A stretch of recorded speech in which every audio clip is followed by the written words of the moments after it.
খুলনা বিশ্ববিদ্যালয় ভর্তি পরীক্ষা 2025-26 শিক্ষাবর্ষের সকল ইউনিটের ফলাফল প্রকাশিত করা হয়েছে। যে যার ওয়েবসাইটে লগ ইন করার পরে, যে যার রোল নাম্বার পোর্টালে লগ ইন করার পরে যে যার রোল নাম্বার বা ফলাফল দেখতে পারতেছো। এবং যে সকল শিক্ষার্থী প্রাথমিকভাবে নির্বাচিত হয়েছে সেই সকল শিক্ষার্থীদের নিয়ে নতুন নীতি নির্দেশনা প্রকাশ করা হয়েছে।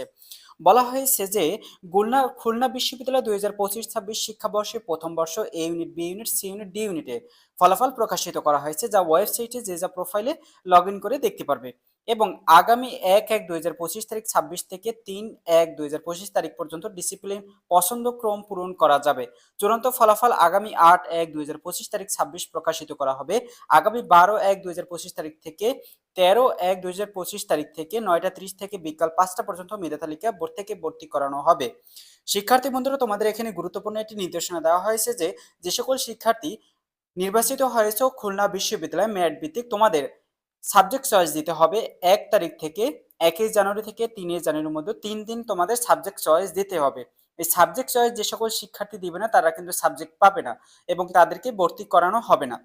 অর্থাৎ এই সময়ের মধ্যে তোমাদের অবশ্যই সাবজেক্ট চয়েস দিতে হবে এবং চূড়ান্ত ফলাফল অর্থাৎ মেধাক্রম অনুযায়ী কে কে কোন সাবজেক্ট পেয়েছো সেটি প্রকাশ করা হবে আগামী 8 তারিখে।